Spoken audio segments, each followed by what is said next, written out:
Bonjour et bienvenue dans ce tout nouvel épisode et tout premier. Vous écoutez les fréquences de Lucie, un instant pour ralentir, réfléchir et vibrer ensemble. Franchement, on parle de tout ici. Ah là là. C'est vraiment le podcast où on met des mots sur les petits comme les grands sujets du quotidien finalement.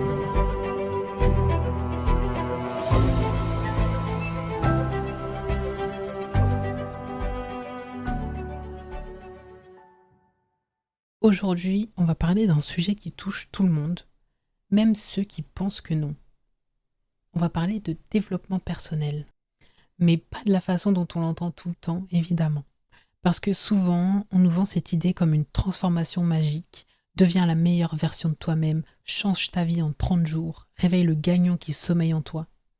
Et si je te disais que le développement personnel, c'est pas toujours une question de devenir quelqu'un d'autre, mais plutôt de redevenir toi-même. On vit dans un monde qui nous bombarde de modèles à suivre. Sur Instagram, YouTube, dans les livres inspirants, on voit des gens toujours motivés, hyper productifs, avec une routine parfaite, un corps parfait et un compte en banque mais rempli, mais au-delà de nos espérances. Et toi, forcément, tu te compares. Tu te dis, et si j'ai pas ça, c'est que je suis pas assez bien, il faut que je me change. Le problème, c'est que si tu pars dans le développement personnel avec cette idée-là, tu construis ton évolution sur un manque. Tu agis non pas par envie, mais par peur de ne pas être à la hauteur. Et crois-moi, ça finit par te peser. Pour moi, le développement personnel, c'est pas un relooking de personnalité, c'est un retour aux sources. C'est se poser des questions simples mais puissantes. Qu'est-ce qui compte vraiment pour moi ? Qu'est-ce qui me donne de l'énergie ? Et qu'est-ce qui m'épuise ? Des questions simples, oui, mais qu'on ne se pose presque jamais finalement. On court, on remplit nos journées, on adopte des habitudes parce qu'on nous a dit que c'était bien. Mais est-ce que ça nous correspond vraiment ? Se développer, ce n'est pas tout changer, c'est enlever ce qui n'est pas toi, pour que ta vraie nature puisse respirer.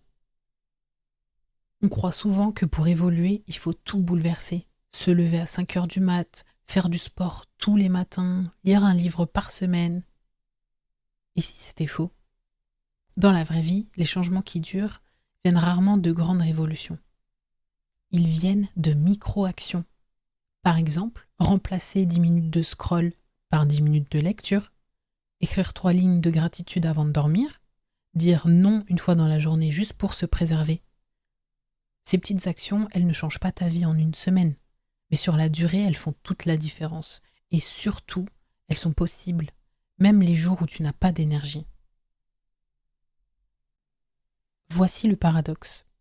Plus tu t'acceptes tel que tu es aujourd'hui, plus tu as de place pour évoluer. Si tu passes ton temps à te juger, à te comparer, à t'autocritiquer, tu épuises ton énergie. Mais si tu te dis « Ok, voilà où j'en suis, et c'est parfaitement normal, je ne suis pas en retard, je suis sur mon chemin », alors tout devient plus léger. L'acceptation, ce n'est pas la résignation, c'est juste reconnaître ton point de départ, sans honte, pour mieux avancer. Alors, si je devais te laisser un seul message aujourd'hui, ce serait celui-ci.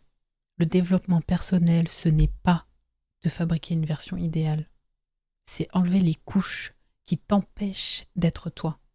Ce n'est pas une course contre toi-même, c'est une marche, mais à ton rythme. Avance, petit pas après petit pas.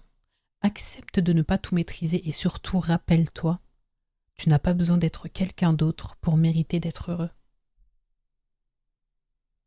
Merci d'avoir passé ce moment avec moi. Si cet épisode t'a parlé, partage-le à quelqu'un qui en a besoin aujourd'hui et n'hésite pas à me dire en commentaire ta façon de voir le développement personnel. C'était les fréquences de Lucie. Merci d'avoir partagé ce moment et à très vite pour une nouvelle fréquence.